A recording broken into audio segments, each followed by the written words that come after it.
Welcome to Math 11. Let's start section 7.5, real numbers. After today's section, you'll be able to find roots of numbers, identify rational and irrational numbers, estimate a square root, rewrite radicals using rational exponents, and finally, we'll be able to simplify expressions using rational exponents. Let's look at the definition of real numbers. Every real number can be expressed as either a terminating decimal or a repeating decimal. Essentially, a real number is any number that can be placed on the number line. Any number that can be placed on the number line is considered a real number. Now, what is a terminating decimal? A terminating decimal is a decimal that stops. For example, 5.345 is a terminating decimal because the decimal place does not continue forever. A repeating decimal is one like this, 1.333, and the 3's continue to repeat forever.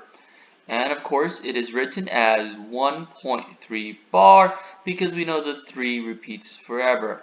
So this is a repeating decimal. And this is a terminating decimal where the decimal has a finite number of places.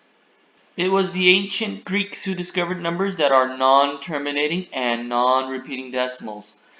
Such numbers are called irrational numbers. These are numbers that are non-terminating and non-repeating. The most famous irrational number, of course, is pi. Pi is equal to 3.14159265359, and it does continue forever. It does not repeat, and it does not terminate. So this is an irrational number. Another irrational number that you may be familiar with is e. E is another exponential constant. Another mathematical constant that you may be familiar with is e. E is equal to 2.71828, and it does not terminate and it does not repeat. You may also be familiar with radicals. For example, the square root of 3 is an irrational number. The square root of 3 is approximately 1.73200508, and it does not repeat and it does not terminate. These are just a few examples of irrational numbers, but be aware that there are infinite irrational numbers out there. Let's go over some characteristics of irrational numbers. The first one is there must be an infinite. There must be an infinite number of non-zero digits to the right of the decimal point. The second characteristic is there cannot be a repeating block. A repeating block of digits to the right of the decimal place. Let's look at the definition of square roots. If a is any non-negative number, the square root of a, denoted with this symbol, the square root of a, is the non-negative number b such that b squared equals a. For example, if I consider the square root of 25, well, that has to be equal to 5 because I know 5 squared equals 25. So let's look at some examples. Let's find the square root of 144. The square root of 144 is something squared to give me 144. Well, if you think about it for a moment, there's two possibilities. We can have a 12 or we can have a negative 12. 12 squared gives me 144 and negative 12 squared gives me 144. So the square roots of 144 are both 12 and negative 12. But most often when we talk about square roots, we talk about the principal square root, which essentially means only consider the positive root. I am only considering the positive root when I discuss principal square root. So the square root of 144 or the principal square root of 144, is 12 and only 12. In the third example, let's figure out what the square root of 4 over 9 is. I know the square root of 4 over 9 must be 2/3, because if I square 2/3, this is equivalent to 2 squared divided by 3 squared, which is 4/9. So by definition, the square root of 4 over 9 must be 2/3. Now in the fourth example, I have the square root of 250. What I like to do for these examples is to break it down. 250 can be factored down with a factor tree as 25 times 10. I could break down 25 as 5 times 5, and the 10 I could break that down as 2 and 5. So these are the primes that would make up 250. Therefore, I can rewrite the square root of 250 as a product of primes. This is 2 times 5 times 5 times 5. And if you're not sure, multiply it all out, and you better make sure it gives you 250, which it does. Now, when we're considering the square root, we want to know what squared will give us what we want. Now, if you look at this, 5 times 5 is essentially 5 squared. And the square root of this part, or this group of 2, is 5. So I can take the square root of 5 times 5, the square root of 25, and that's just 5 here in the front. We have a 2 and a 5 left inside the radical. We cannot take the square root of that because there's no pairs. So we'll leave it as 2 times 5, or simplify it to 10. So this is the square root of 250, 5, square root of 10. In the fifth example, we'll do a similar technique. So let's take 252, and we'll use the factor tree for this problem also. And remember, in our videos, you're always welcome to pause the video and try these on your own at any moment, so you can practice for the exams. Now I know 252 ends in a 2, so we can divide that by 2 and figure out what factors we have. This is 2 times 126. I could break it down again as 2 times 63. And 63 has a divisor of 3, so let's say 3 times 21 will give us 63, and 21 is 3 times 7. So these are all of the numbers that I need to multiply to get 252. Let's rewrite this as the square root of primes now. This is 2 times 2 times 3 times 3 times 7. And of course, you could always double check to make sure this multiplies to get 252. Just like in the previous examples, I am looking for groups of 2. So the square root of 2 times 2, well, that's 2. The square root of 3 times 3, well, that's 3. And left on the inside, we have a 7. We can simplify it further. 2 times 3 is 6. And so our solution is 6 root 7. Let's look at other roots. The nth root of x is denoted with this symbol. We have a little n, that's known as the index. And of course we have our radical symbol, and on the inside is x. X is known as the radicand. The n is known as the index. If n is even and x is positive, then the principal nth root of x is the nth root of x. If n is even and x is negative, then the nth root of x is not a real number. We cannot take the nth root of x if n is even and x is a negative number. 4, if n is odd and x is negative, then the nth root of x is a negative number. And finally, in 5, we have the square root of a squared is a. The important part is to note that if we have an even index and the radicand is negative, we do not have a real number solution. Let's consider estimating a square root. Let's suppose I wanted to find the square root of 37.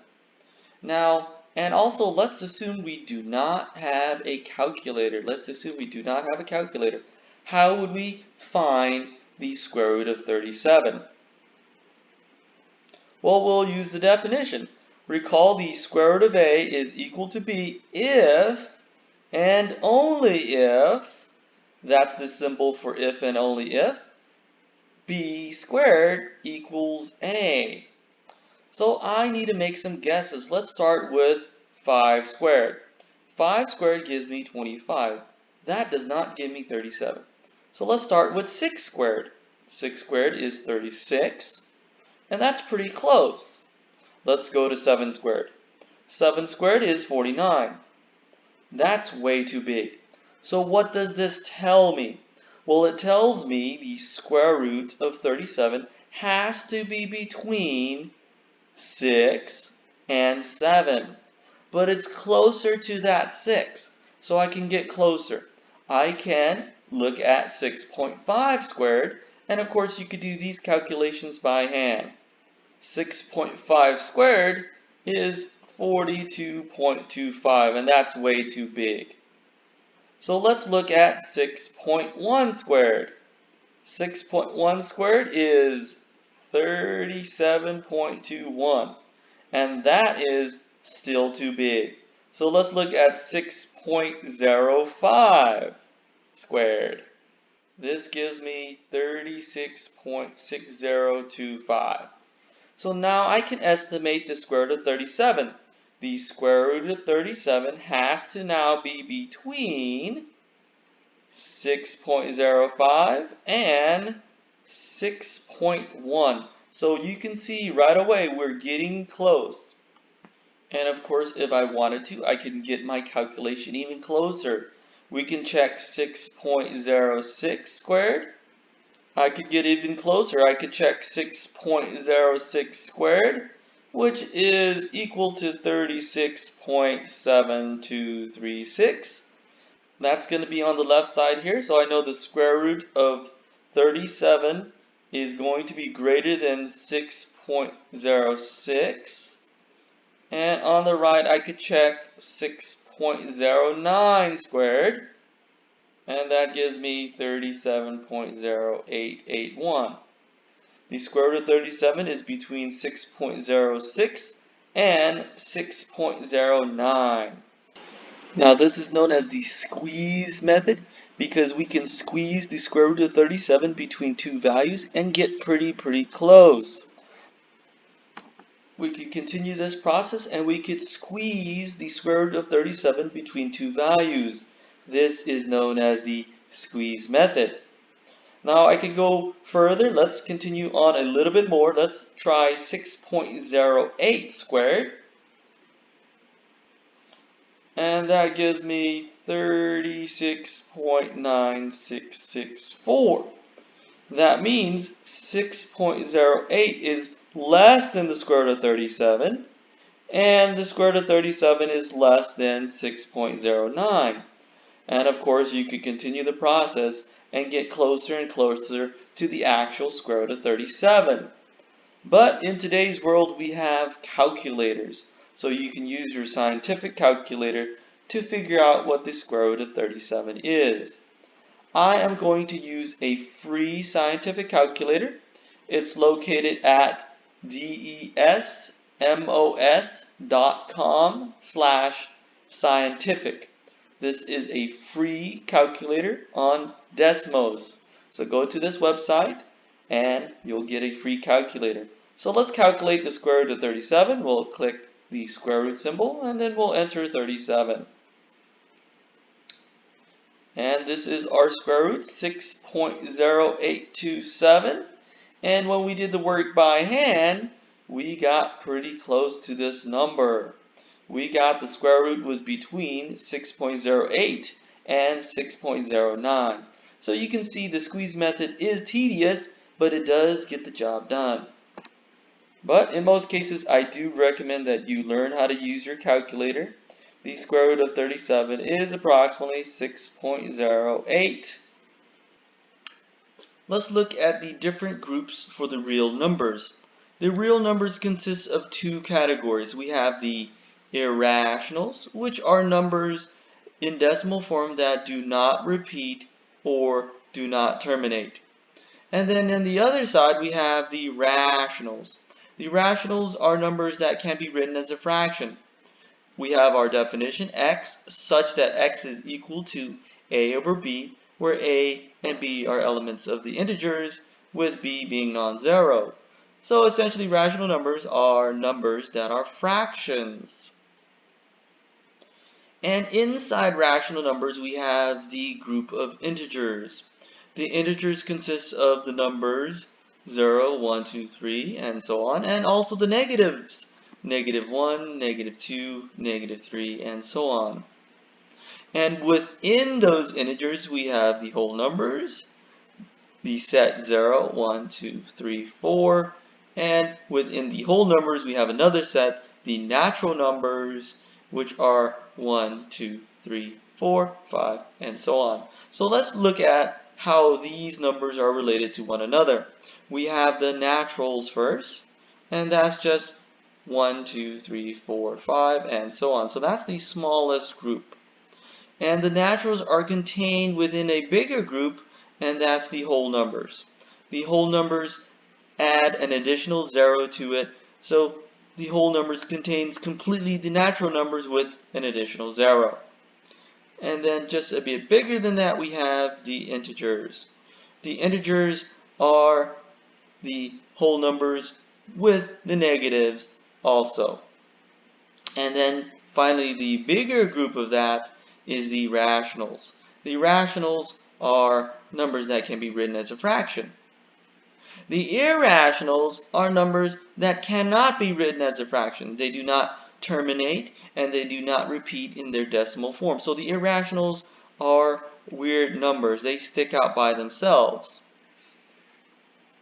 The reals is essentially both the irrational group and the rational group together.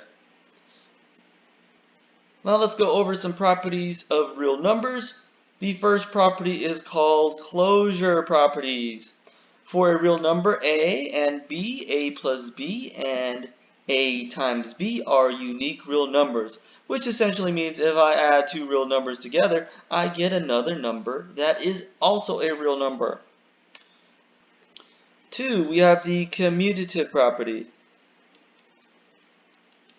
The commutative property states that a plus b is equal to b plus a, and a times b is equal to b times a, which means I can switch things around. 2 plus 3 is the same as 3 plus 2, and it also works for multiplication. 2 times 3 is the same as 3 times 2. So we can commute these numbers around and we'll still get the same value.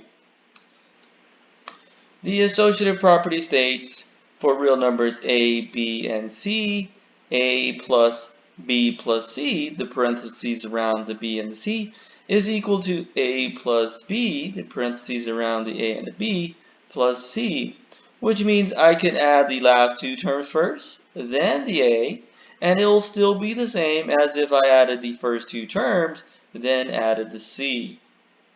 It also works for multiplication. We can multiply the last two numbers, then the first number, and that's going to give us the same if I multiply the first two numbers, then the last number. So the associative property essentially means I can do 2 plus 3 plus 4 by adding the 3 and the 4 first, or I could do 2 plus 3 plus 4 by adding the 2 and the 3 first, and I'll still get the same answer. 4, we have the identity property. The number 0 is the unique additive identity, and 1 is the unique multiplicative identity, such that for any real number, a, 0 plus a equals a, which is equal to a plus 0, and 1 times a equals a, which is equal to a times 1. What does this mean? Well, it means if I add anything to the 0, I get the same thing back. If I add 2 plus 0, I still get 2. Or if I do 0 plus 2, I still get 2. That's the identity for addition. If I add anything to 0, I'm going to get the same thing back.